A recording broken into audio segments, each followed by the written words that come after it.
Hey guys, this is Matt Kroc, Team Muscle Tech Athlete. Yeah! I'm a world powerlifting champion. In 2009, I set the all-time world record in the 220-pound class with a 1,003 squat, 738 bench, 810 deadlift, and a 2551 total.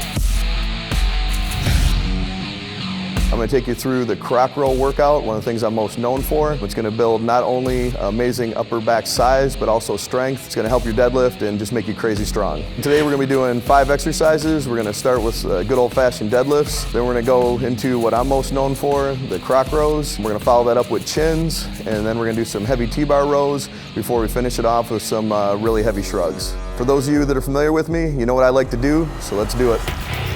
I was a skinny, small kid my whole life. Didn't really have the genetics for lifting, but always loved doing it. Always wanted to be big and strong. My first set of weights was a bent bar I found in the woods with some milk jugs full of sand. One of the things I'm known for is overcoming injuries. I've had quite a few of them.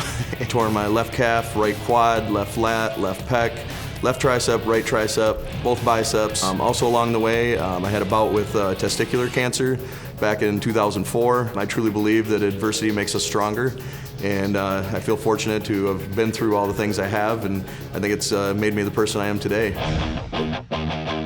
We're starting out with deadlifts. Gonna work up in plate increments. So I'll start out with 135, 225, 315, 405, 495, probably end up around 600 depending on how I'm feeling today. First few warm-up sets are gonna be 5, 6 reps, and then as I go up, the reps go down a little bit. I'm gonna finish off, my heavy working sets are gonna be triples. So triples at around 500 and another triple around 600. One thing too with the grip, you're going to use an over-under grip. That's going to keep the bar from rolling out of your hands and allow you to hold more weight. Deadlifts are good overall back exercise. They're going to build everything from your erectors to your traps. They help with thickness. Of course, they're a main strength movement, the base of any good back program. Another thing I'm a big proponent of is fully pausing the weight on the floor each time between reps. That helps build that explosive starting strength, and you don't get the cheating effect with a lot of guys where you see them bouncing off the weight to keep the bar moving. Typically I rest about 2 to 3 minutes between each set, sometimes a little longer. And the point of the rest here is to allow yourself to fully recover. With this exercise, we're not going for like a big pump or anything like you would with like a bicep movement. We're mainly focusing on moving the weight explosively and making the muscles do the work. Training session today is really for anyone that's looking to add size and strength to their upper back, from beginner to pro level athlete. People often have the notion that stuff like this is too much for a beginner, but really when you're a beginner, you don't have the strength to tax your body as hard as someone who's training at an elite level. It's really the amount of weight that you're using and stuff that's going to vary, and that's the difference between a pro level guy and someone who's new in the gym. Okay, now we're getting up to some decent weight, 405 on the bar, which is kind of like a middle warm up for me. This is where I put my belt on. It's mainly a safety issue, but then also, for anybody who competes in powerlifting, it's a performance thing. The stability will allow you to lift more weight. As the weights get heavier, we're going to focus more on technique. What you're looking for is you want the bar to move in a straight line when it leaves the floor. So if you had a train partner stand on the side, the bar should go up and down in a straight line. If when you pull the bar initially, the bar is moving forward to go around your knees as you're coming up, that means you're setting up too close to the bar. If you pull the bar from the floor and it swings back into you, that means you're setting up too far away from the bar. Once I take my over-under grip, I want my hand placement straight down from my shoulders. That's going to give me the most length out of my arms and the best leverage. When you're pulling the bar off the floor, you want to concentrate on your hips down, your head up, and exploding off the floor and moving the bar with a lot of speed. And as the sets get heavier, it'll be more intense. And that's one thing I became very good at over the years, was how to turn it on when I need it and how to shut it off when I don't.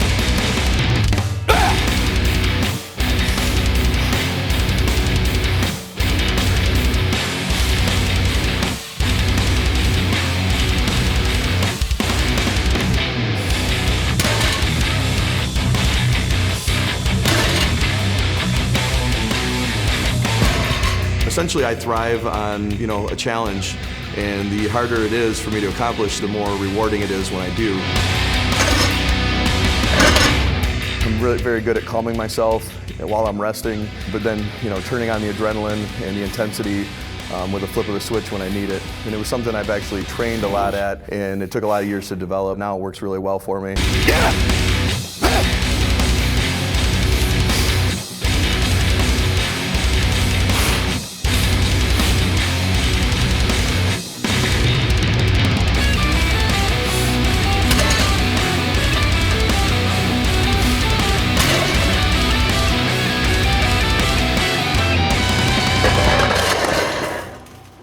That's what happens when you don't use collars.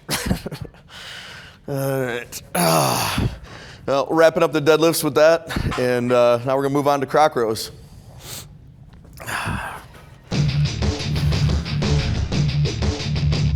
Now we're over to an exercise I've become fairly well known for, Kroc Rows, which are essentially a high rep dumbbell row with a couple little technique twists that I put on them. Really, the Kroc Row is about moving a lot of weight, oftentimes for very high reps. Today we'll be working up to 310 on my peak set. I generally take 3 to 4 warm-up sets to get there, and those are gonna be for sets of 10. I think it's an underutilized exercise. I kind of stumbled across it. Basically, I'd always had pretty decent grip strength and I'd always done dumbbell rows in my program, but there was a period of time when I graduated from college where I changed gyms and they didn't have that big of dumbbells, so I had stopped doing them, and then I was getting ready for nationals that year, and all of a sudden I started dropping deadlifts. I went back, analyzed my training, and realized that I hadn't been doing the dumbbell rows, and so I immediately included them back into my program, and at that point I realized what a significant role they played. And so at that point, the biggest dumbbells I had access to were 155s, so I couldn't add any more weight, so I just started doing more and more reps. You really want to let your shoulder drop at the bottom of the movement, stretch your lat out, and then at the top, you want to force your shoulder blades together, pick your shoulder up at the top, and really contract it. So you're focusing on that contraction at the top, stretch at the bottom. I think now my rep PR is like 185 for 40 reps without straps. What I realized was the more reps I did and the more weight I could use, not only did it help my grip strength, it also really helped my deadlift. I had been having some issues with locking out my deadlifts, and all of a sudden all those issues went away and my deadlift was jumping up.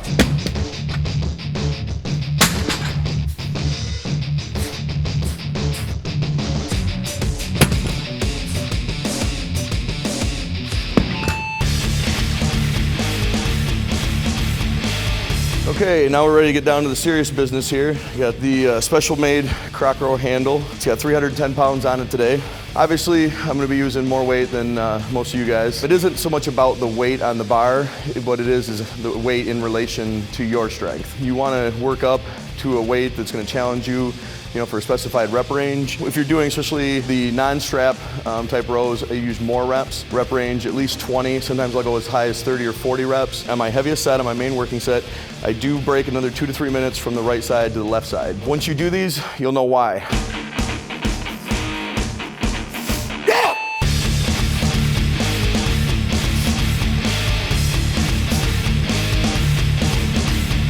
Intensity, if you want to reach the highest levels, it's absolutely essential. I mean, I had coaches in high school that, flat out told me I suck, and I just filed those things away, use them for motivation, and I think about them even now. You tell me I can't do something, I'm going to do everything in my power to prove you wrong.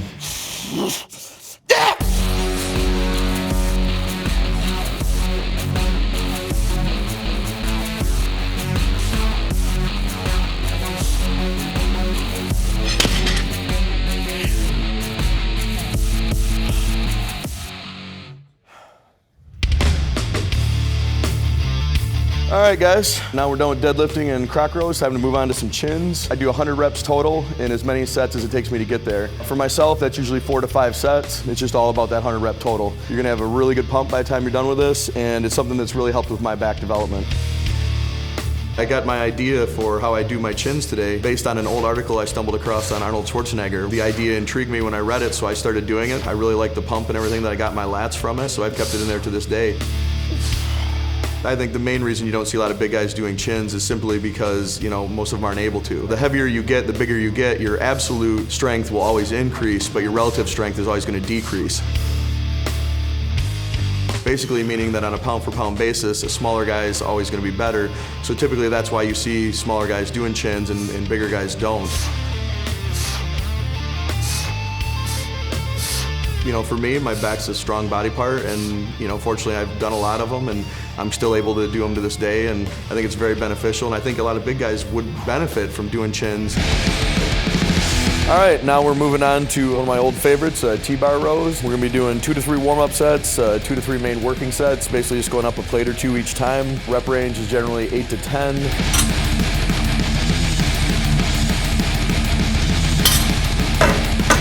I'm trying to target my lower outer lats. The close grip, the angle of the movement, and position of the elbows all lend to that.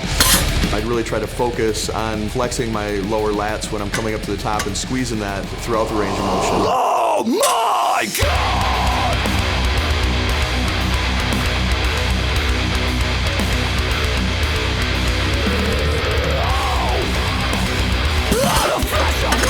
what might seem like a lot of weight to someone else, you know, when you've been competing in powerlifting as long as I have, deadlift over 800 pounds, doing a TBar row with, you know, 8 or 9, 10 plates isn't that much weight, relatively speaking. This was a life force and bring me back from this way.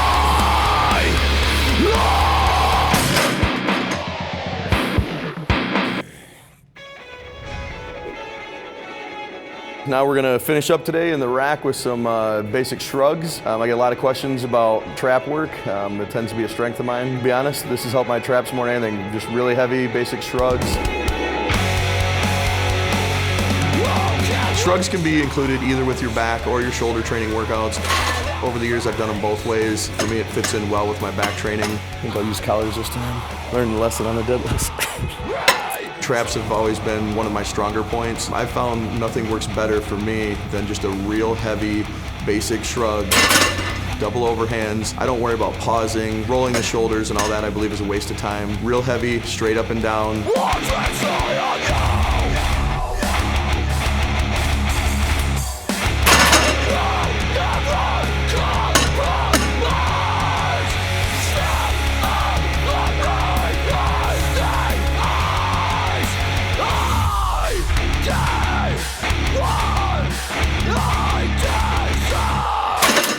A little excitement there.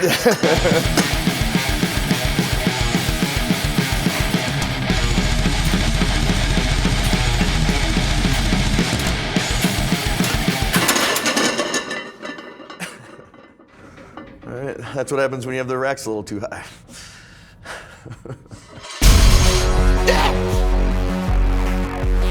Okay guys, there you have it. That's a Kroc Row workout for today. Add this into your program if you want to add size and strength to your back. I generally do a similar variation of this every week. You can find the full Kroc Row workout details on the page below. You know, if you have more questions about it, you can find me on Twitter @MattKroc, on Facebook, I'm at Elite FTS, and for more training like this, just come back to bodybuilding.com.